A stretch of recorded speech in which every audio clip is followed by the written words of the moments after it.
Have you ever found yourself making a lightning-fast decision, a pure gut feeling, that turned out to be absolutely brilliant? Oh, definitely. Only to then, maybe under a different kind of pressure, react instinctively in a way you later really regretted. Happened all the time. It's such a common, almost universal experience, this internal dance, right? Between snap judgments and that slow, deliberate thought. And it's a core mystery of how our minds work that we're really plunging into today. Yeah, let's get into it. We're taking a deep dive into dual process theory, or DPT. And this isn't just some niche academic concept. Not at all. It's fundamental. It's a foundational framework in cognitive psychology, behavioral economics, too. And it really caught the public's imagination with Daniel Kahneman's big book back in 2011, Thinking Fast and Slow. A huge bestseller, and for good reason. At its heart, DPT basically proposes that our thinking operates through two fundamentally different modes, though they're constantly interacting. Right. Think of it less as two separate brains. Yeah, not like that. More like your mind having two distinct operational gears. You can shift between them. Okay, two gears. I like that analogy. Exactly. You can conceptualize it as System 1, Yeah. which is your brain's high-speed gear. It's automatic, intuitive. The gut reaction? That's it. Your gut reactions come from here, quick judgments, often based on recognizing patterns instantly, using mental shortcuts, heuristics we call them. It's all about being efficient. Okay. Then, in really stark contrast, you've got System 2. That's your slower gear. It's deliberate, analytical. That's the thinking cap mold. That's the one. When you consciously decide to engage, to think something through carefully. And what's really fascinating, and I think often misunderstood, is how these two systems actually work together, or sometimes against each other. The interaction is key. System 1 is like this Yeah. a relentless generator, right? Constantly churning out impressions, initial thoughts, default responses. Yeah, it never really switches off. And System 2 holds this crucial power to step in, to review, maybe scrutinize, or even correct those raw, intuitive impulses when, the situation needs a deeper look. That override function is critical. And beyond just a speed difference, the key thing seems to be that System 2 is what handles abstract, hypothetical thinking, and it takes serious mental effort. It needs working memory. Exactly. It's effortful. System 1, on the other hand, feels effortless. It just runs on associations, not deep calculation. So our mission today is to really put this elegant model under the microscope. Let's see how it holds up when you throw real-world pressures at it. Yeah, the messy stuff. We're going to wrestle with some genuinely intriguing questions, like when does this neat System 1 versus System 2 model actually predict things poorly? Good question. How do high-pressure situations, high stakes, really warp the balance between intuition and analysis? Stress changes everything. And what is the hard science the brain scans actually reveal? Do these systems have separate, zip codes in the brain? We'll definitely look at the neuroscience. And we'll also dissect this evolving view. Are fast and slow systems always fighting, like a mental tug of war? Or do they often cooperate in surprising ways? That's a major debate. And as always, we wanted to distill this down into something practical. So we'll give you a simple but, I think, powerful cognitive gearbox exercise. It's designed to help you navigate some common decision-making traps in your own life, equipping you with, hopefully, a more sophisticated understanding of your own mental machinery. Yeah, by the end of this deep dive, you'll see that while dual process theory gives us this incredibly useful lens for understanding how we decide things. It's a great starting point. It is. But it's also a nuanced tool. It has important limitations, especially when you try to apply it to complex real-world scenarios. Okay. Clinical diagnosis, strategic political moves, things like that. Not just lab puzzles. Exactly. So we'll start by grounding ourselves in the basics. System 1 versus System 2. Then we'll explore those critical boundary conditions, the places where the model faces real challenges. From there, we'll peer into what modern neuroscience is telling us about how these processes actually look in the brain. The neural correlates. Then untangle that complex dance between cooperation and conflict. How do they really interact? We'll dissect the crucial idea of speed-accuracy trade-offs. Always a trade-off. Always. And finally, we'll land on those practical insights you can hopefully leverage right away. It's going to be, I think, an illuminating journey into the very architecture of your own mind. Sounds great. Let's dive in. Okay, so let's start by really nailing down the definitions of these two fundamental modes of thought that DPT describes. You called them gears, these two distinct but interacting gears in our cognitive machine. Precisely. So System 1, sometimes called Type 1 thinking, its defining traits are that it's incredibly fast, it's automatic, and it's associative. Meaning it connects ideas quickly. Exactly. It links things based on experience or resemblance, often unconsciously. And it springs into action with very little effort or really voluntary control from you. Like reflexes. Almost. Think about that immediate jolt of recognition you see a familiar face in a crowd. Boom, you know them. Right. Or how you instantly know the answer to 2 plus 2. 4. Didn't even think about it. Exactly. Or that reflexive slam on the brakes when a kid darts into the street. Mm-hmm. Those are classic System 1 responses. Okay. Fundamentally, this system draws on patterns you've learned, habits you've formed, and often emotional impulses. It's the brain's default mode for getting quick judgments, snap decisions. It's often so fast you don't even consciously realize the processing happened. Okay. It's built for efficiency. Got it. Fast, automatic, intuitive, efficient. And then the other gear, System 2. System 2, or Type 2 thinking, it's pretty much the methodical opposite in how it operates. It's slow. Definitely slow. Effortful. You feel it working. And it's fundamentally rule-based. This is the mode you engage when you tackle, say, a complex math problem in your head, like multiplying 17 by 24. Okay. Yeah, I need to stop and think about that one. Right. Or when you meticulously weigh the pros and cons of a really big life choice, like changing careers. Takes time and energy. Exactly. This mode is explicitly conscious and deliberate. You are actively directing the process. And it heavily relies on your working memory, that mental scratch pad, to hold multiple pieces of information in mind at the same time and to follow logical, sequential steps to reach a conclusion. It's all about precision and being thorough. And what's really crucial to grasp about how they relate is System 2's unique power to override, or like you said, refine the outputs that System 1 just spits out. That capacity is central to the theory. Psychologists Jonathan Evans and Keith Stanovich, who are really key figures here, they put it very clearly. They said, Type 1 processes generate default responses unless intervened on by distinctive higher-order reasoning processes, Type 2. So System 1 offers up an answer, and System 2 can say, hold on a second. Exactly. And this System 2 capacity is especially powerful because it allows for hypothetical thinking, mental simulation. You can run complex scenarios in your head, explore what-if questions, analyze potential outcomes before you act. It lets us pause, reflect, engage in abstract thought. It's uniquely human in many ways. Can you give us a really clear example of this interplay? Absolutely. A great one is the famous bat and ball problem. It's from Shane Friedrich's cognitive reflection test. It goes like this. A bat and a ball cost $1.10 in total. The bat cost $1 more than the ball. How much does the ball cost? Oh, I know this one. Okay, hang on. My System 1 is screaming 10 cents right now, but I remember there's a trap. Precisely. Your intuitive System 1 immediately jumps to that easy, obvious-seeming answer. 10 cents. It feels right because it's simple, quick. Yeah. But that intuitive feeling is wrong. Think it through.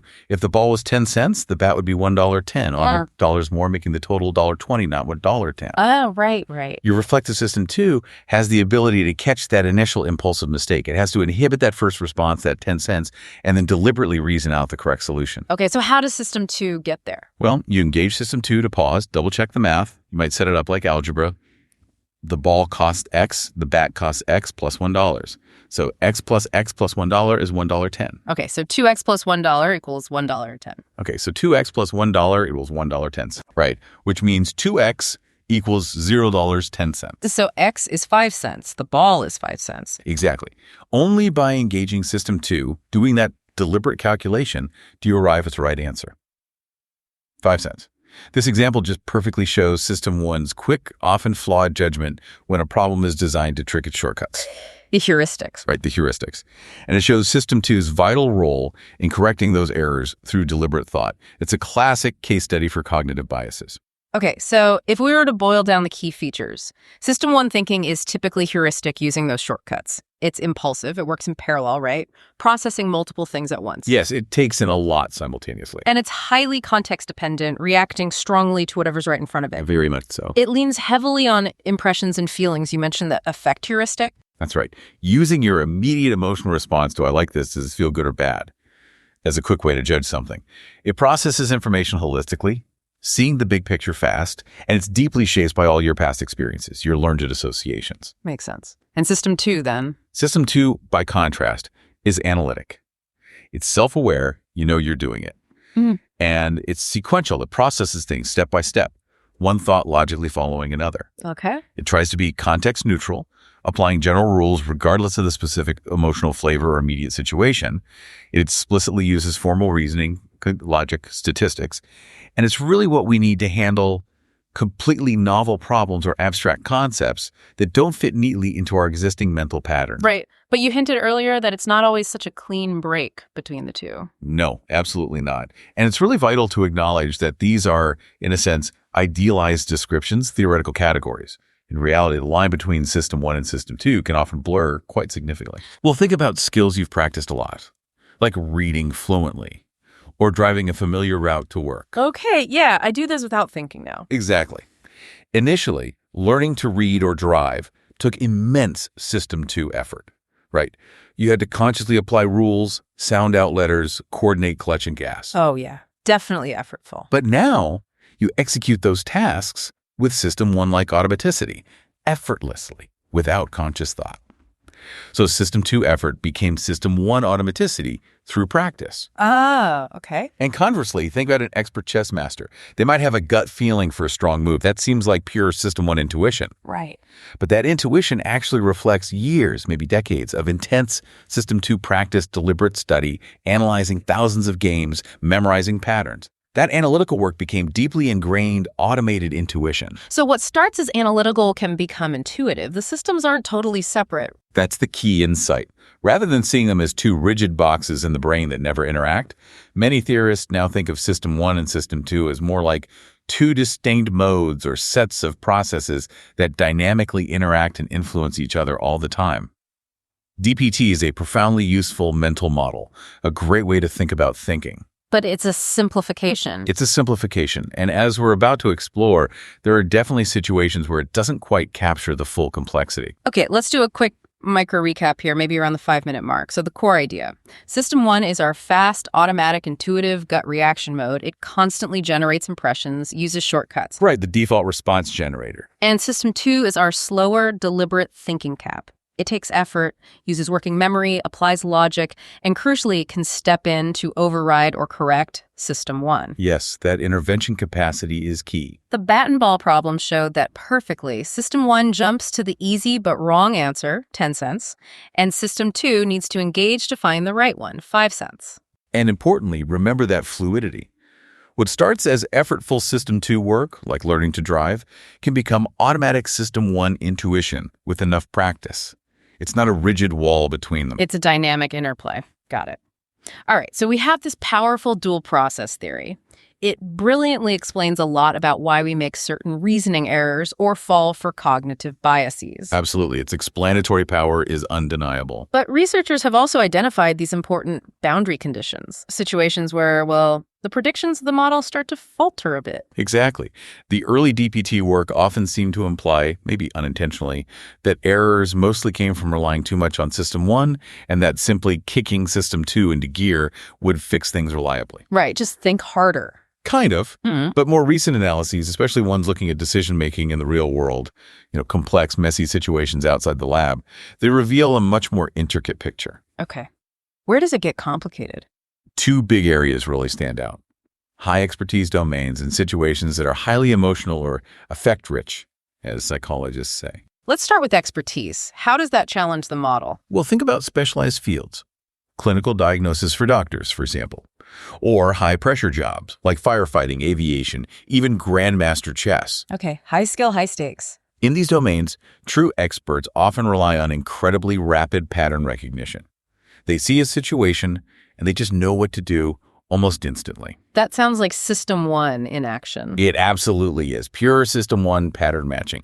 Yet, counter to what a simple DPT might suggest, this expert intuition is often remarkably accurate. So intuition isn't always the villain. Far from it.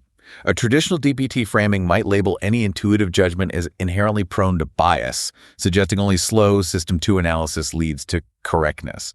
But in these well-structured fields where there are valid cues to learn from. Like consistent patterns and symptoms or fire behavior. Exactly. An expert's deeply trained System 1 can often dramatically outperform a novice who is laboriously trying to reason things out using System 2. It's like deep experience and practice can actually train System 1 to be incredibly smart. It transforms intuition from a potential source of error into a source of accurate, fast insight. That's a huge refinement to the original idea. It really elevates intuition in the right context. It absolutely does, and recent, really impactful research backs this up strongly. For instance, there was a comprehensive review in 2024 looking specifically at diagnostic reasoning in medicine. What did they find? They directly challenged that common notion that mistakes mainly come from faulty intuition, System 1, and are simply fixed by more deliberation, System 2. They found solid evidence that errors can in fact stem from both System 1 and System 2 processes. So slow thinking can be wrong, too. Definitely, and here's the crucial part. They argue that often the root cause of a mistake isn't the processing mode itself, whether it was fast or slow, but rather a fundamental lack of knowledge or missing critical information. Can you give an example? Sure. Imagine a novice doctor. They might be very analytical, meticulously using System 2 to work through a complex patient case. But they could still make a mistake simply because they don't know about a key symptom for a rare disease, or they're unfamiliar with an uncommon condition. So the slow, careful approach didn't help because the knowledge wasn't there. Exactly. The limitation was the knowledge base, not the thinking speed. Now, flip that. An experienced expert physician might make a correct snap judgment, pure System 1, not because they did an explicit analytical review, but because their vast implicit knowledge, their huge mental library of patterns built over years, instantly recognized the situation correctly. Wow. This review explicitly argues that classifying thinking as simply System 1 or System 2 is not essential to understanding diagnostic success or failure. They contend that focusing only on fighting System 1 biases is actually misplaced. Because both can lead to good or bad outcomes. Precisely. It depends heavily on the knowledge the person has and the structure of the problem itself. So, in these high expertise areas, DPT, if you interpret it rigidly to mean analysis is always superior for accuracy, just mispredict performance. Sometimes the fastest, most intuitive judgments are the best ones. Even the DPT originators acknowledge this now. Yes. Evans and Stanovich themselves warn against what they call the fallacy of assuming System 1 is always irrational and System 2 is invariably correct. They explicitly state that Type 1 processing can lead to right answers and Type 2 processing to biases. Expertise really complicates the simple story. Okay, so expertise can essentially upgrade System 1, making it highly reliable. That's one major boundary condition. What about the second one? Emotions and pressure. Right. Affect rich and high-pressure tasks. Yeah. This is where System 2, our supposed rational safeguard, can really falter. Strong emotions, intense fear, anger, even overwhelming excitement, they have the power to basically hijack the whole decision process. Wow. This often pushes us into dominant System 1 responses, things that a cool-headed analysis might label an error. Like overestimating risks. Exactly. Think about how people might irrationally overestimate the tiny, tiny probability of a plane crash just because the image is so vivid and scary. Yeah, the feeling outweighs the statistic. Precisely. Yeah. Or conversely, we might undervalue really important but unemotional facts, like the statistical odds of catching a common flu, because it just doesn't grab us emotionally. So emotion shifts the balance towards System 1. Definitely. Researchers have observed this consistently. There's even a formal model, Mukherjee's dual system model, that tries to quantify this. It uses a weight parameter called gamma for System 1. Yeah. The more emotional or affect-laden a situation gets, the higher this gamma value becomes, meaning intuitive, experiential processing gains significantly more influence over the final decision. So the model itself accounts for emotional weight. Yes. It helps explain why, say, gambling on a lottery ticket where you're fantasizing about the win or making a decision about a risky medical procedure for someone you love, why these decisions don't strictly follow cold, logical probability.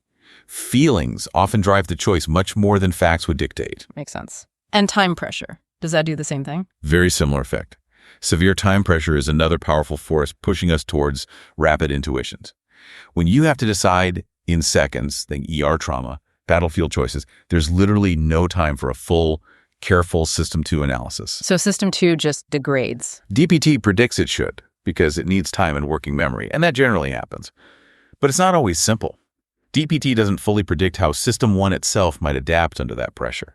Sometimes, people's intuitions under pressure are remarkably good, especially if they've trained for those specific scenarios. Like first responders. Exactly.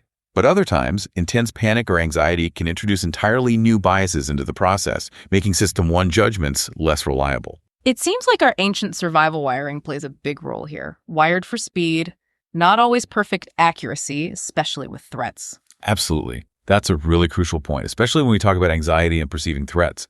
Evolutionarily, missing a real danger, a false negative, like not spotting a predator, was far, far more costly than having a false alarm, like jumping at a shadow. Better safe than sorry. That's the evolutionary logic embedded in our brains.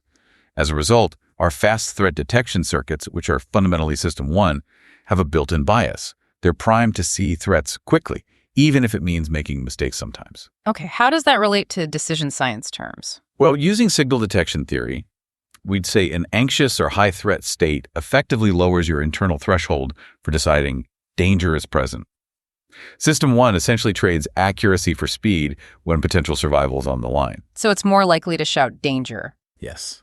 One review puts it bluntly, our automatic system typically gives higher weight to potential false positives than false negatives. We are cognitively biased to err on the side of caution to see the threat. And this shows up in behavior. Definitely. It manifests as hypervigilance. Anxious individuals tend to detect threatening stimuli faster and more often. But the downside is they also misidentify harmless things as threats, more often mistaking a neutral face for an angry one, for example. Lots of false alarms driven by that hair trigger System 1. Or whereas System 2 might be more accurate but too slow. Potentially. Careful System 2 discernment might avoid the false alarms, but it could hesitate too long and miss a genuine threat. This dynamic is incredibly relevant in real-world, high-stakes situations. Think shoot, don't shoot decisions for police, emergency response protocols, diagnostic errors made under intense pressure. So DPT gives us a language for this. It provides a valuable vocabulary. It helps us understand that under strain, we tend to rely on intuitive processes that favor sensitivity, catching every possible signal, over specificity being sure it's a real signal. We'd rather cry wolf sometimes than miss the wolf. And this aligns perfectly with the idea that emotion increases System 1's influence. Okay, let's pause for another micro recap, maybe around the 10-12 minute mark. So DPT is powerful, but it hits limits. Expertise is a big one. Trained intuition in System 1 can actually outperform slow System 2 analysis in some cases. Right, challenging the simple intuition error idea. Errors can come from both systems, often due to lack of knowledge. And the second limit is emotional overdrive or high pressure.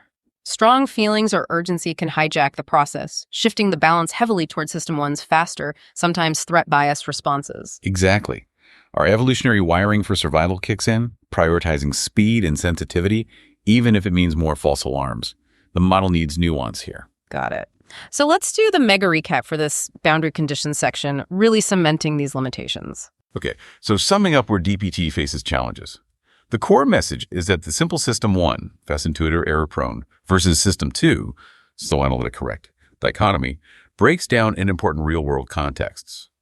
First, expert intuition demonstrates that System 1, when honed by deep experience in predictable environments, can be remarkably accurate and efficient, often outperforming laborious System 2 analysis. Mistakes aren't exclusive to System 1. They can arise from either process, and often the crucial factor is the decision-maker's knowledge base, not just their mode of thinking. Second, affect-rich and high-pressure situations fundamentally alter the cognitive balance. Strong emotions or severe time constraints tend to give System 1 more weight, like Mukherjee's gamma parameter increasing, potentially hijacking rational thought. This includes our evolved threat bias, where System 1 defaults to being highly sensitive to potential dangers, favoring speed and false alarms over accuracy for survival. So the key takeaway here is that DPT is a powerful starting point, but we need to refine it by considering the roles of expertise, knowledge, emotion, and context. System 2 isn't a guaranteed path to correctness, and System 1 isn't always irrational. Excellent. Now imagine this is a flashcard for our listeners. What are the key bullet points for boundary conditions? Okay, flashcard time. Key takeaways for boundary conditions. First, expert intuition. Remember, System 1 can outperform System 2 in knowledge-rich, well-structured domains. Think experienced doctors, firefighters. Second, errors, not just System 1. Mistakes can stem from both systems. Often the root cause is lack of knowledge, not the thinking mode itself. That 2024 review on diagnosis is key here. Third, emotional impact. Strong emotions and time pressure shift the balance towards System 1, increasing its influence. Remember Mukherjee's gamma parameter. Fourth, threat bias.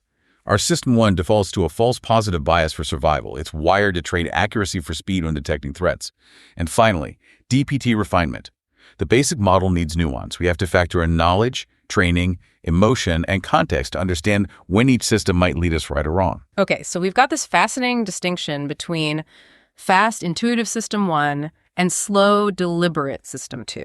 It makes a lot of sense behaviorally, but the natural next question is, does the brain actually show this difference? Is there physical evidence in our neural wiring for these two ways of thinking? That's exactly the question cognitive neuroscience has been tackling, primarily using techniques like fMRI, functional magnetic resonance imaging. Which lets us see brain activity. Precisely. It shows which parts of the brain are more active when someone is doing a particular task. And the overall findings, they broadly do support a distinction between intuitive and analytical processes in the brain. Though there are different brain areas involved. Yes, but, and this is a really important but, it's not like there's a clean, perfectly separate System 1 region and a System 2 region. It's not like two little boxes in your skull. Okay, so how does it look then? What neuroimaging studies often reveal is more like a seesaw pattern of activation. A seesaw. Yeah, imagine one set of brain regions becomes more active during a specific type of task, while another set seems to quiet down or dampen its activity. It suggests a shifting balance of engagement between different brain networks, like scales tipping back and forth depending on the cognitive demand. Can you give us a specific example from a study? Sure, there was a really interesting fMRI study back in 2019.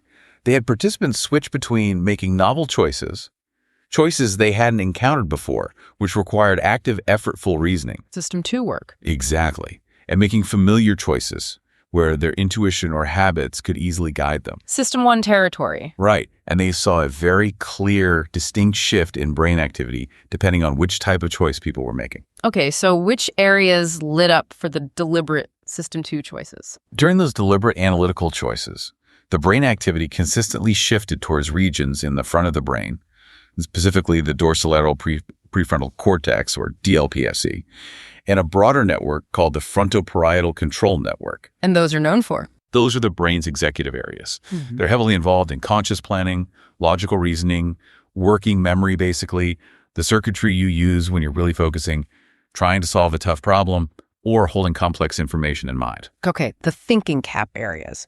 What about the intuitive System 1 choices?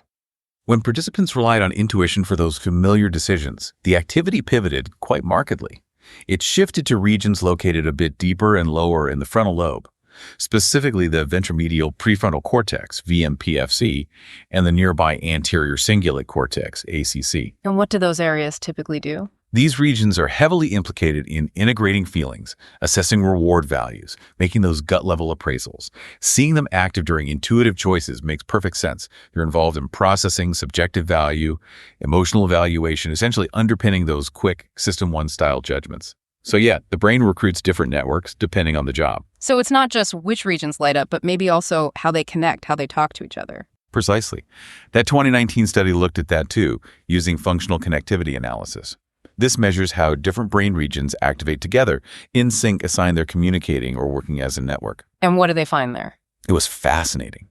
During the analytical System 2 choices, that executive region, DLPFC, showed stronger coupling, stronger connection with a deep brain structure called the caudate nucleus, which is involved in goal-directed action. Okay.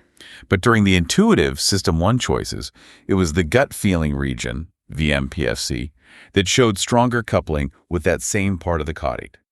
So the caudate seems to switch its allegiance depending on the task. That's exactly what it suggests. It implies that this subcortical hub, the striatum, which includes the caudate, might be toggling its functional connections between these two major cortical networks, one for explicit deliberate reasoning and another for more habit-based or intuitive responses.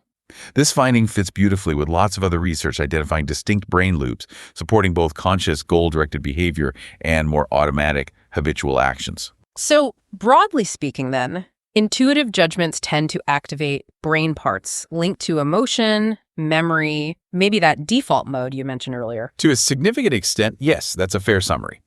Many studies find intuitive tasks activate regions like the VMPSC, the posterior cingulate cortex, parts of the basal ganglia, the amygdala areas involved in emotion, memory retrieval, self-reflection, and the brain's default mode network. Which is active when we're not focused externally. Right, when you're mind-wandering, daydreaming, thinking about yourself. These regions process internal states, emotional responses. Conversely, analytical reasoning consistently activates what are called task-positive networks. Like the DLPFC we talked about. Exactly. The DLPFC, parietal cortex, other parts of the prefrontal cortex area is crucial for focused attention, working memory, executive control. They let you concentrate on the outside world and manipulate information consciously. This fits with Kahneman's idea that system 2 is physiologically effortful, right? Like the pupil dilation thing. It aligned perfectly. Kahneman hypothesized that System 2 taxes our resources, and neuroscience provides direct evidence. For example, when people tackle problems designed to create cognitive conflict where the intuitive answer clashes with the logical one, like the bat and ball, you often see a specific brain signature of conflict detection, maybe specific brain waves like midline frontal theta in EEG or activation in that anterior cingulate cortex, ACC, and fMRI. And crucially, this is often followed by increased activity in the lateral frontal areas, the executive control regions, if the person successfully catches the mistake and engages System 2 to correct it. So you can almost see the sequence, conflict detected, then System 2 kicks in. You can literally see that neural sequence play out. It's a beautiful neural illustration of the dual process model in action, the detection of the clash, and then the engagement of control. But you emphasized earlier the brain isn't neatly split. So how does the integration happen? How do these systems coordinate if they're using different networks? That is such a crucial point, and it's where neuroscience really refines our understanding of DPT. The brain is not split into two isolated processors.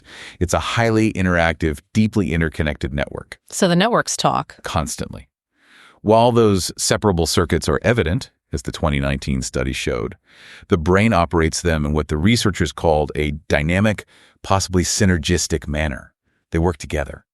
This seems especially true of those deep brain structures like the striatum, where pathways involved in goal-directed behavior and habit seem to converge and interact.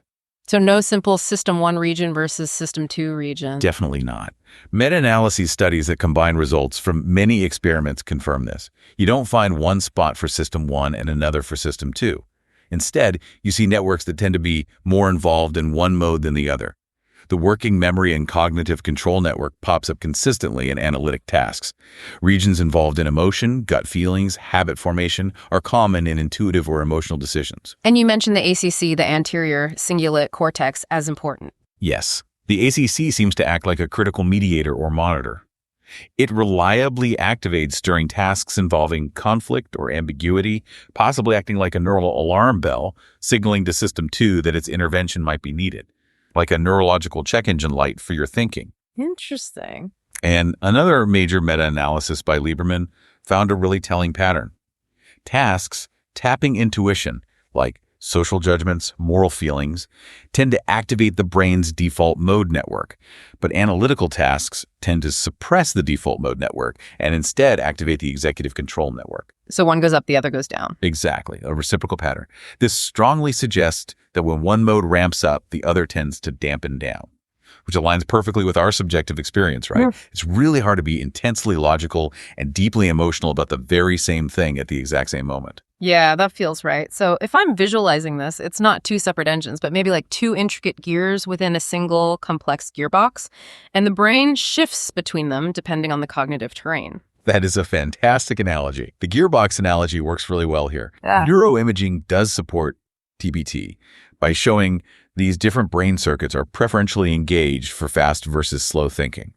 But crucially, it also reveals their coordination, their interaction, their integration. It's not just separation. It's dynamic shifting and blending within a single, highly sophisticated cognitive system. Okay, time for a quick micro recap around the 18-20 minute mark. So the brain scans broadly support DPT. Different networks light up for intuitive versus analytical tasks. Right. The DRPFC and Executive Network for Deliberate System 2, and the VMPFC ACC default mode areas for Intuitive System 1. But it's not rigidly separate. There's a seesaw pattern, and key areas like the striatum and ACC seem to mediate the interaction. It's integrated. Exactly. The two gears in a single gearbox analogy captures that well-distinct processes but working within one coordinated system. There's dynamic shifting and cooperation, not just strict separation. Got it. Let's do the mega recap and flashcard points for this neural correlates section. Okay. Summarizing the neural evidence. Neuroimaging provides compelling support for the core idea of dual processes. We see distinct brain networks preferentially activating during intuitive versus analytical tasks. Deliberate System 2 thinking engages executive control circuits like the dorsolateral prefrontal cortex, DLPFC, and the frontoparietal network.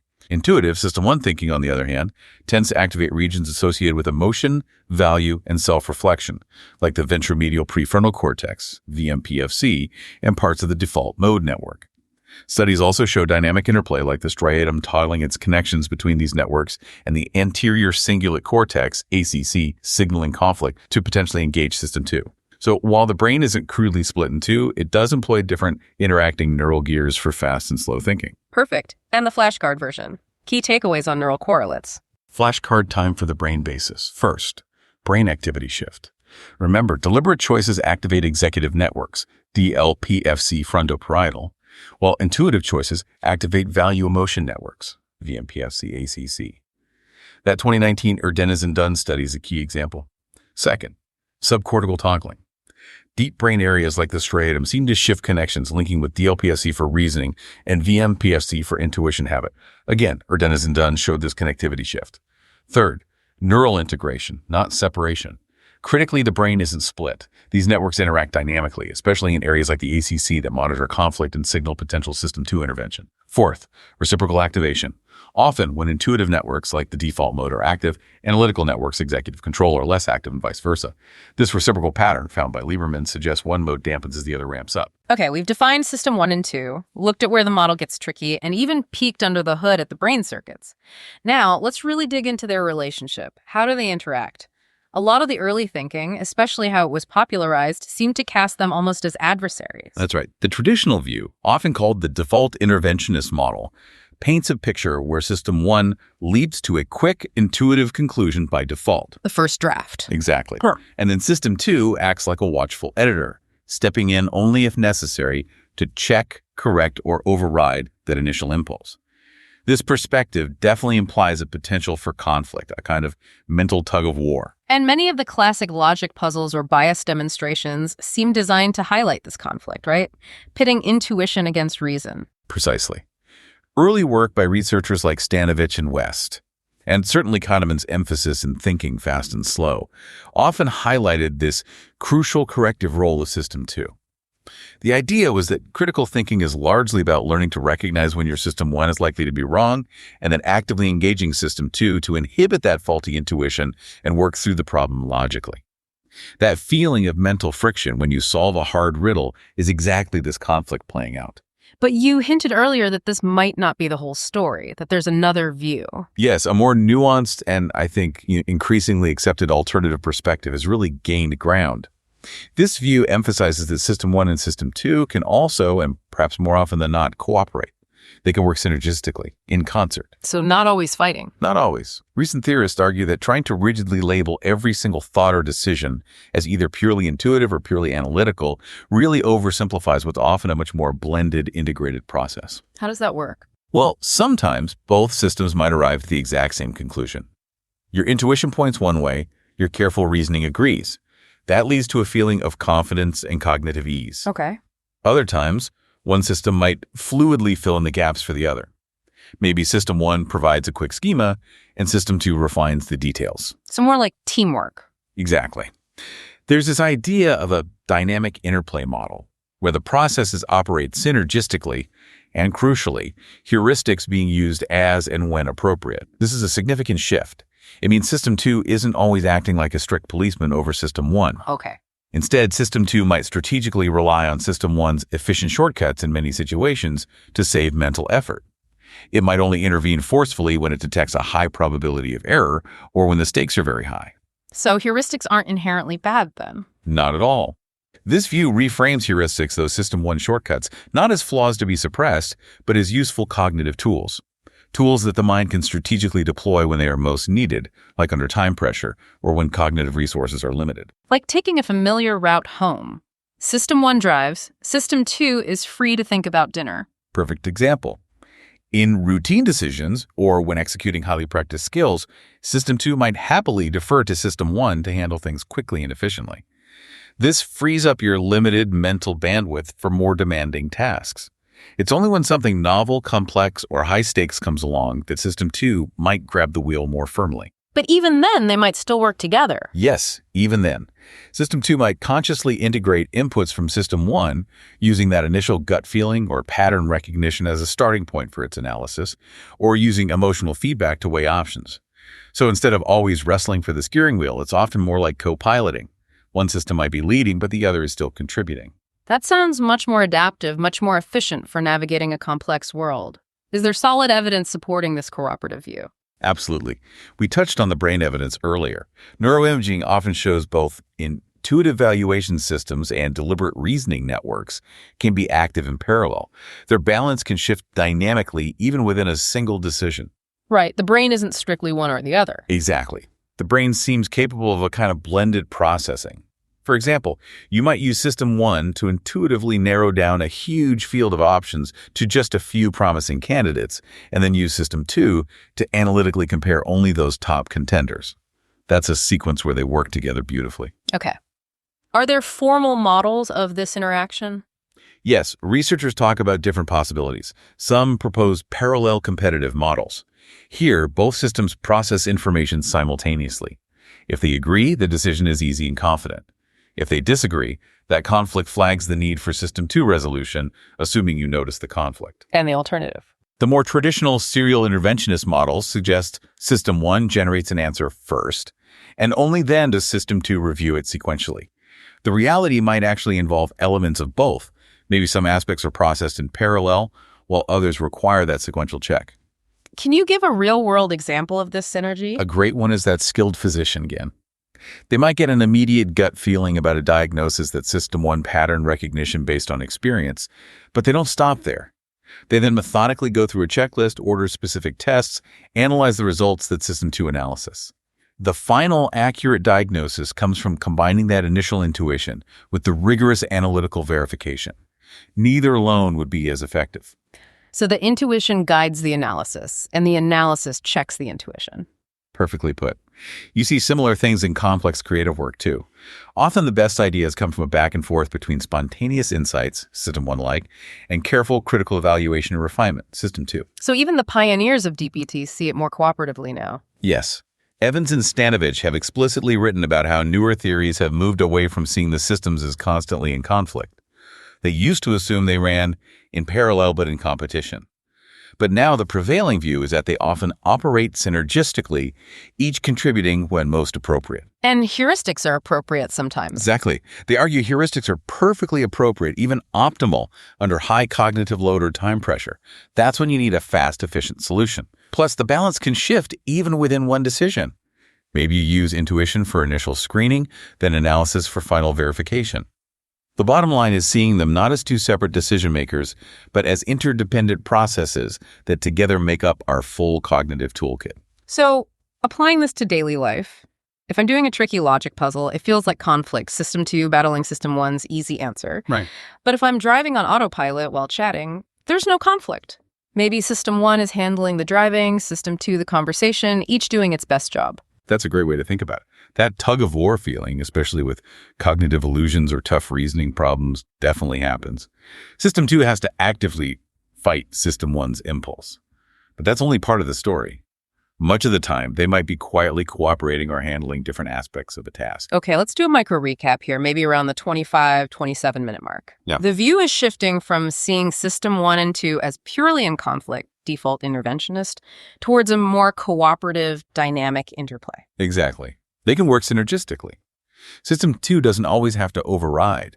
It can strategically use or defer to System 1's efficient shortcuts, especially heuristics, when appropriate, like under pressure. And we see this synergy in experts, like the physician blending gut feeling with analytical checks, achieving better results than either system alone could. It's about context and skill determining whether they cooperate or conflict. Precisely. The relationship is flexible and adaptive. All right, let's summarize this cooperation versus conflict section with a mega recap.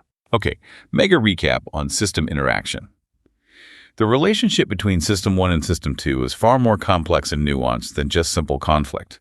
While the traditional default interventionist view, System 1 proposes, System 2 corrects, captures some situations, especially cognitive biases, a more contemporary perspective emphasizes cooperation and synergy. System 2 can strategically rely on System 1's heuristics when efficiency is needed, intervening primarily when errors are detected or stakes are high. Models exploring this interaction consider both parallel processing, both systems working at once, and serial processing, one after the other, with reality likely involving a blend. The most effective real-world decision-making, especially in expert domains like medicine or creative fields, often involves a sophisticated integration of both intuitive insights and analytical rigor. So the key isn't that one is good and the other bad, but that their interplay is dynamic, context-dependent, and highly adaptive. They are interdependent parts of our overall cognitive capacity. Great summary. And the flashcard points for cooperation versus conflict. Flashcard takeaways for interaction. First, default interventionist view. The classic idea System 1 gives a fast answer. System 2 checks corrects if needed. Implies conflict is common. Think Kahneman, Stanovich, and West's early work. Second, cooperative view. The newer perspective systems can work together synergistically. System 2 might selectively use or defer to System 1's inputs, heuristics, for efficiency. Third, parallel versus serial models. How do they interact? Maybe simultaneously, parallel, sequentially, serial, or often a mix of both. The exact mechanism is still debated. Fourth, expert synergy. Remember, skilled individuals often achieve optimal results by blending intuition and analysis. Think of the physician or the creative artist. Fifth, context matters. Whether the systems feel like they're cooperating or conflicting heavily depends on the specific task, your skill level, time pressure, etc. Evans and Stanovich noted this evolution in thinking. All right, moving on. Let's talk about something fundamental that underlies a lot of this, the unavoidable trade-off between speed and accuracy. System 1, being fast and automatic, clearly prioritizes speed, right, sometimes at the cost of getting it wrong. Absolutely. Speed is its defining feature. While System 2, being slow and deliberate, is all about accuracy, even if it takes much longer. That's the core tension. This dilemma seems perfectly captured by signal detection theory, or SDT, which you mentioned earlier. Can you unpack how SDT helps us understand this trade-off? Definitely. SDT is a really powerful framework from psychology for understanding how we make decisions under uncertainty specifically, how we distinguish a meaningful signal from background noise. Okay. In SDT terms, we can think of System 1 as operating with a more liberal criterion. Liberal criterion, meaning? Meaning it's quick to decide that a signal is present. It doesn't need much evidence to shout signal, whether that signal is, aha, that's the answer, or watch out, danger.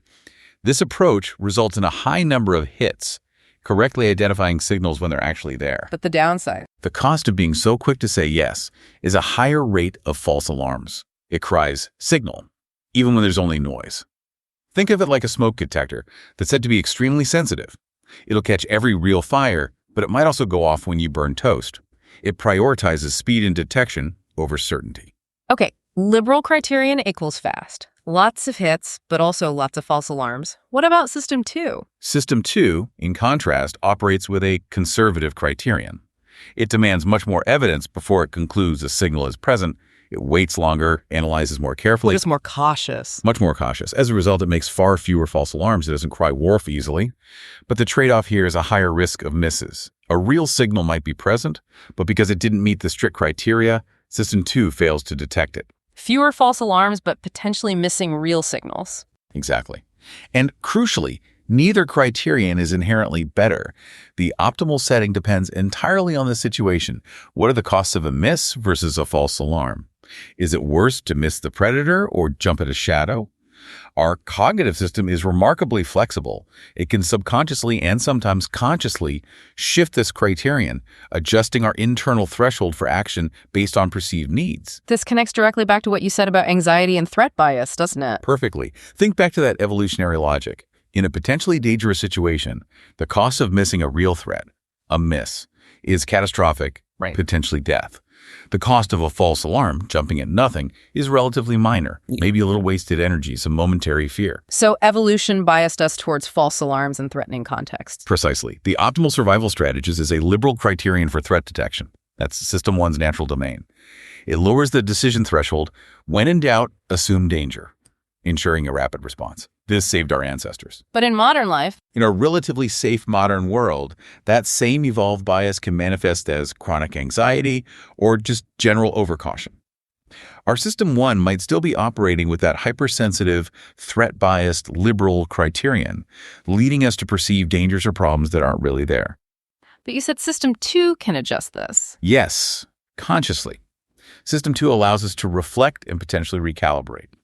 Someone with public speaking anxiety, for instance, can use System 2 to intellectually challenge the System 1 panic.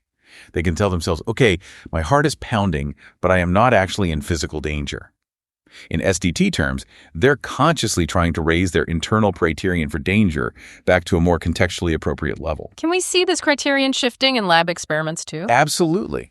Lab studies consistently show you can manipulate this. If you incentivize speed reward people for fast answers or put them under tight time limits, they inevitably shift towards a more liberal criterion. They rely more on heuristics, System 1, get quicker hits, but make more errors, more false alarms. And if you incentivize accuracy? If you incentivize accuracy, maybe penalize errors heavily, give plenty of time, people shift towards a more conservative criterion. They engage in more deliberate checking, System 2. Become more cautious about calling a signal, resulting in fewer false alarms but potentially more misses. Is there a physiological basis for this too, like arousal? Yes, there seems to be a connection. High physiological arousal, think adrenaline, stress tends to favor fast, decisive action, pushing the system towards System 1's liberal criterion. Lower arousal allows for more calm contemplation, favoring System 2's conservative approach. What about confidence? How does that fit in? Confidence is crucial. System 1 doesn't just generate an answer. It often comes with a feeling, a sense of confidence or fluency. This just feels right. Yeah, that intuitive certainty. Exactly. If that initial confidence generated by System 1 is very high, System 2 might not even get engaged. The answer feels compelling enough, no need for further checks. It bypasses the scrutiny. But if the confidence is low? If the initial confidence is low, or if you detect some ambiguity or conflict in the situation, that can act as a trigger for System 2 to step in. This internal monitoring, this sensitivity to potential conflict or error is key. Some people are just naturally more sensitive to that feeling that their gut reaction might be wrong. Like on the cognitive reflection test. Precisely. People who score higher on the CRT are often those who are better at sensing that internal, uh-oh, this seems too easy feeling. They have a higher internal threshold for accepting System 1's first offer, which makes them more likely to engage System 2 and find the correct answer. So understanding DPT through the lens of SDT really helps explain why we have certain biases, especially under pressure or emotion. It's not just random error. It's often a result of these built-in, adaptive, though sometimes mismatched criterion settings. Exactly. SDT enriches DPT significantly. System 1 is tuned for speed, using a liberal criterion biased towards hits and false alarms. System 2 is tuned for accuracy, using a conservative criterion biased towards correct rejections and potential misses. Context, like anxiety or pressure, shifts this criterion, usually towards System 1's approach. As Mukherjee's model also suggests, when info is lacking or time is short, the intuitive system's weight, gamma, increases, relying on coarser cues rather than precise details. And this explains things like preferring small, sure gains or being swayed by identifiable victims. Yes, those are classic examples. The immediate emotional impact or certainty, a coarse cue, overrides the more complex, abstract calculation of probabilities or large numbers that System 2 would handle. The feeling, driven by System 1's valuation, conflicts with and often outweighs the logic. This clearly isn't just theoretical. I'm thinking again about aviation. How does this play out in pilot training? Aviation is a perfect real-world application. Modern pilot training explicitly addresses this speed-accuracy trade-off and the potential for System 1 biases under stress. For example, if a critical alarm sounds in the cockpit, a major System 1 panic trigger pilots are rigorously trained not to react instantly. They have to pause. Yes, they're trained to pause, consciously resist that initial urge, and verify the alarm and the situation before taking corrective action.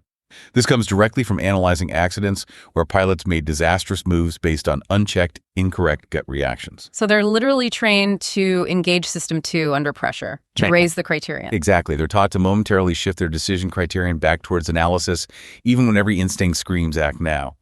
This training acknowledges the strengths of both systems. Intuition can be life-saving, but unchecked, it can cause errors. Deliberate thinking can catch errors, but you need to deploy it strategically. The whole challenge is calibration, setting the right cognitive dial for the situation, especially when stress biology is pushing you hard towards System 1. Okay, let's do a quick micro recap, maybe around the 35-minute mark. So the core is the speed-accuracy trade-off, framed by signal detection theory. System 1 equals fast, liberal criterion, hits plus false alarms. System 2 yields slow, conservative criterion, correct rejections plus misses. Right. Neither is inherently better. It depends on the context and the cost of errors. And factors like anxiety, pressure, or even high confidence can push us towards System 1's liberal, sometimes biased setting. Low confidence or detected conflict can trigger System 2. And crucially, we can learn to consciously shift our criterion, like pilots are trained to pause and verify alarms, engaging System 2 even under stress. Understanding this helps explain why biases happen. Perfect. Let's do the mega recap and flashcards for signal detection and biases. Okay, mega recap for speed accuracy trade-offs. This section highlights how dual process theory is significantly enriched by incorporating concepts from signal detection theory, SDT. The core idea is the inherent tension between System 1's need for speed and System 2's prioritization of accuracy. We frame this using SDT's criterion concept. System 1 employs a liberal criterion, quick to detect signals, leading to many hits but also many false alarms, biased towards speed and sensitivity. System 2 uses a conservative criterion, demanding more evidence, resulting in fewer false alarms but more misses, biased towards accuracy and specificity. This criterion isn't fixed. It shifts based on context. Factors like anxiety or threat bias push the criterion lower, more liberal, favoring System 1 response for survival, while incentives for accuracy push it higher, more conservative, engaging System 2. Confidence also plays a role. High confidence from System 1 can bypass System 2, while low confidence or detected conflict can trigger it. Understanding this dynamic explains many cognitive biases as functional, albeit sometimes mismatched adaptations. Crucially, this trade-off can be consciously managed through training and deliberate strategies, like those used in aviation, to ensure appropriate calibration under pressure. Excellent. And the flashcard takeaways. Flashcard points for signal detection and bias. Yep. First, speed versus accuracy, the fundamental trade-off. System 1 prioritizes speed. More hits, but also more false alarms. System 2 prioritizes accuracy. Fewer false alarms, but potentially more misses. Second, signal detection theory, SDT lens. System 1 uses a liberal criterion, quick to say signal. System 2 uses a conservative criterion, needs more proof. Third, anxiety threat bias. This pushes System 1 towards an even more liberal criterion, favoring false positives for survival. Better safe than sorry. Fourth, confidence and conflict monitoring. High System 1 confidence can prevent System 2 engagement. Low confidence or detected ambiguity conflict acts as a trigger for System 2 scrutiny. Fifth, practical calibration. We can learn to adjust our criterion. Training, like in aviation, can teach deliberate criterion shifts, sandblazing to verify, even under pressure. Okay, we've covered a huge amount of ground. The theory, the nuances, the brain basis, the interactions, the trade-offs. But knowing all this is one thing. The really crucial question for you listening is, how can we actually use these insights? How do we apply this understanding to make better decisions in our own lives, especially when we're stressed or facing high stakes or just trying to avoid those common cognitive traps? That is the million-dollar question, isn't it? How do we make this practical? Well, one really effective and surprisingly simple strategy is something we can call the cognitive gearbox exercise. The cognitive gearbox, like shifting gears in our mind. Exactly. It's designed as a quick mental habit, a routine you can practice to help ensure you're consciously using the right gear, the right mode of thinking, fast or slow at the right moment. What's the core idea behind it? The core value is deliberately inserting a brief but really crucial pause. A pause between that initial intuitive impulse or feeling and your subsequent action or decision. This pause is specifically designed to give System 2, your deliberate thinking cap, a chance to actually engage when it might be most needed, precisely in those moments of pressure or high emotion, where System 1 biases are most likely to run unchecked and lead you astray. Okay, I like the sound of that. A deliberate pause. How do we actually do it?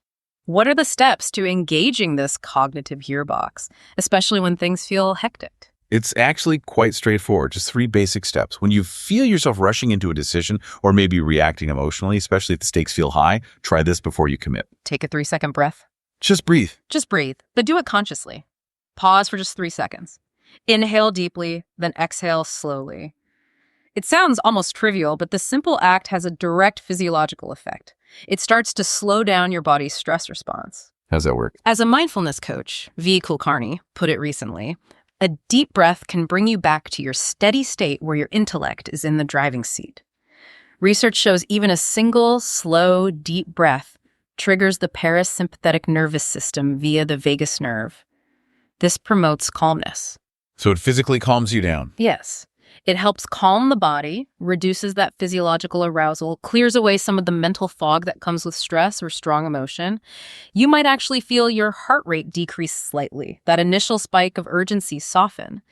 It creates a small but vital window for clearer thought, stopping you from being completely swept away by the first impulse. It's basically giving System 2 a moment to boot up. Okay, step 1, breathe for 3 seconds. What's step 2? Reframe the situation. In that slightly calmer moment you just created, consciously take the opportunity to reframe or re-examine the decision or situation. Ask yourself a simple question like, is there another way to look at this? Or what assumptions am I making? Or even just, what might I be missing here? Why does reframing help? The act of consciously articulating the problem differently, even just silently in your head, actively invites System 2 engagement. It forces you to adopt a slightly different, more analytical perspective. For instance, instead of the panicky System 1 thought, I have to act now or everything's ruined. Yeah, that fight or flight urgency. Right. You might consciously reframe it to something like, okay, what are my actual options right now? Realistically, what's the worst that happens if I take 10 seconds to think this through?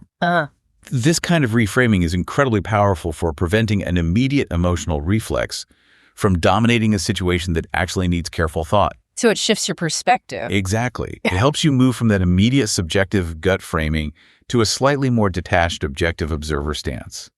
And very often, this reveals that either your initial intuition was sound, but now you understand why, or perhaps a completely different, better solution exists that your fast System 1 just didn't see. It helps counteract that threat bias, giving System 2 a chance to assess the real risk. Okay, breathe, then reframe. What's the final step? Then commit or iterate. After you've taken that breath and briefly reframed, you proceed with your decision or action, but now with a bit more mindfulness, more intentionality. And that pause is often enough. You'd be surprised how often this short circuit breaker is enough to catch a really blatant bias or error. You might suddenly think, whoa, I was about to click on that sketchy email link my System 1 flagged as urgent, or hang on, I was about to fire off that angry reply without thinking about the fallout System 2 just highlighted the consequences. What if you're still unsure? If, even after the pause and reframe, you still feel really uncertain, or if the stakes are truly high, you have the option to iterate. Take another breath, reframe again. Or, if time allows, take a longer break. Gather more information, consult a checklist, talk it over with someone, engage System 2 more deeply. But often, just that single, deliberate pause, breathe, reframe sequence is enough to shift gears effectively. You might then proceed confidently with your initial intuition, now knowing it wasn't just a knee-jerk reaction, or you might choose a completely different path that System 1 hadn't even considered. That sounds incredibly practical. Simple steps, but potentially a big impact. Is it really feasible, though, in really fast-paced jobs or situations? It's easy to forget when you're truly under the gun.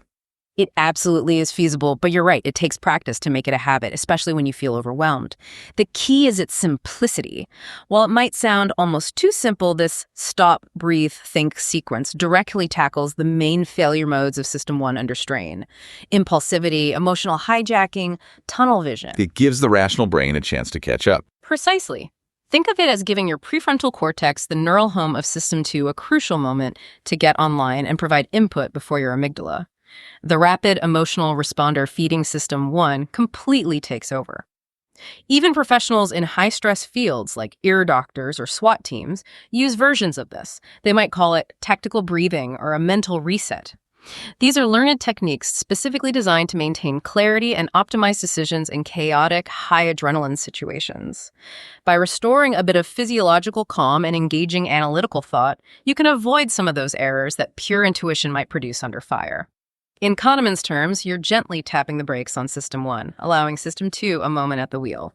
So it's worth practicing, even if it feels awkward at first. Definitely. And while not every single decision allows for even a few seconds of deliberation in true split-second emergencies, your trained reflexes, your expert System 1 should take over. Right, sometimes speed is everything. Exactly. Sometimes that is the best or only option. But for the vast majority of decisions we face, where we do have the ability to pause, even briefly, cultivating this cognitive gearbox habit can dramatically improve outcomes. It also builds your metacognition. Metacognition, awareness of your own thinking. Yes, self-awareness of which thinking mode you're currently in. With practice, this allows you to shift more fluidly and consciously between fast intuition and slow deliberation, choosing the right gear for the job at hand. Okay, quick micro recap around the 40-minute mark. The cognitive gearbox is a practical 3-step exercise. 1. Take a 3-second breath, calms physiology. Yeah. 2. Reframe the situation. Engages system 2, broadens perspective. 3. Commit or iterate, act mindfully or repeat deepen analysis. Exactly. And its purpose is to insert that crucial pause, giving System 2 a chance, especially under pressure or emotion, directly countering System 1's potential failure modes like impulsivity or bias. Builds metacognition over time. Got it. Let's wrap this section with the mega recap and flashcards for the applied takeaway. Okay, mega recap for the practical takeaway. We introduced the cognitive gearbox exercise as a simple, actionable mental habit to help you consciously choose the appropriate thinking gear, fast intuition, or slow deliberation for the situation. Its core value lies in deliberately inserting a brief pause between your initial impulse and subsequent action, creating a crucial window for System 2 to engage, especially valuable under stress, high emotion, or when facing potentially biased judgments. The 3 steps are: 1. Take a 3-second breath. This leverages physiological mechanisms, like the vagus nerve response, to calm the body's stress reaction and clear mental fog. 2. Reframe the situation. Actively asking alternative questions or restating the problem engages analytical System 2, countering narrow focus and revealing hidden assumptions or options. 3. Commit or iterate. Proceed with the decision more mindfully, or if uncertainty persists or stakes are high, repeat the process or engage System 2 more deeply. Gather more data. This practice directly combats System 1's pitfalls like impulsivity and emotional hijacking, is feasible even in fast-paced environments, and crucially, helps build metacognitive awareness, your ability to monitor and regulate your own thinking processes. It's a tool for more robust, less error-prone decision-making. Perfect. And the final flashcard, points for the applied takeaway. Final flashcard, the cognitive gearbox. First, what it is. A simple mental habit to consciously choose your thinking gear, fast, slow. Second, purpose, to insert a brief pause between intuition and action, giving System 2 a chance to weigh in, especially under pressure. Third, step 1, 3-second breath. Calms physiological stress via the vagus nerve, creates mental space. Remember Kulkarni's point about getting your intellect back in the driving seat? Fourth, step 2, reframe situation. Actively ask different questions. What else? What if? To engage analytical System 2 and broaden perspective. Fifth, step 3, commit or iterate. Make the decision with more mindfulness or loop back, dig deeper if needed. Sixth, benefits. Directly counter System 1 impulsivity, emotional hijack, and narrow focus. Builds crucial metacognitive skills over time. Sixth, #outro. Well, as we bring this really deep dive to a close, it feels abundantly clear that dual process theory, despite its nuances and boundary conditions, remains an incredibly valuable framework for understanding ourselves. It really does. It gives us such a useful language. It profoundly reminds us that we're equipped with these distinct cognitive tools, right? This speedy, intuitive apparatus honed by evolution for quick judgments. This is System 1. And this deliberative reasoning faculty, System 2, capable of abstract thought, logic, complex planning. 2 powerful systems. But as we've explored so thoroughly today, reality really puts this elegant framework to the test. We saw how expert intuition shows System 1 can actually become incredibly accurate through learning. A huge adaptation. Yet, in those emotional or high-pressure moments, our deliberate mind can be sidelined, even hijacked, by those very same fast reactions, sometimes for good, sometimes not. And the neuroscience beautifully mirrors this complexity. We see different brain patterns, yes, but also deep integration and dynamic shifting, not just 2 separate boxes. The seesaw, the gearbox, those analogies capture the interaction. So the contemporary view really pushes us beyond seeing System 1 as the villain and System 2 as the hero. Absolutely. We need to understand their dynamic dance. Sometimes competitive, yes, but very often complementary and cooperative. So, for all of us listening, striving to make better, more thoughtful decisions in this complex world, what's the core lesson? I think the lesson is wonderfully nuanced. It's not about blindly trusting your gut all the time, nor is it about trying to analytically overthink absolutely everything. Finding the balance. Exactly. The real art lies in recognizing when each approach is most advantageous. Learning to strategically leverage System 1's amazing efficiency and System 2's thoroughness, deploying them appropriately for the context. And that cognitive gearbox exercise seems key here. It really is. Because when in doubt, especially if you sense a potential bias lurking, if emotions are running high, or if the stakes feel significant, remember the gearbox. Slow down. Take that deep breath. Allow yourself that critical moment of thought. That pause. That pause. As the old saying wisely advises, sometimes the smartest thing is, don't just do something, stand there. That brief moment of intentional reflection can often be the crucial difference. It can prevent the wrong move and guide you toward a more rational, more effective outcome. So a final thought for our listeners to mull over. Maybe consider how this concept applies directly to your own decision-making challenges. Whether it's daily choices or complex problems in your work or studies, ask yourself, how might you consciously shift gears in your next important decision? How can you intentionally create that space to let your intellect take the wheel when it truly matters most?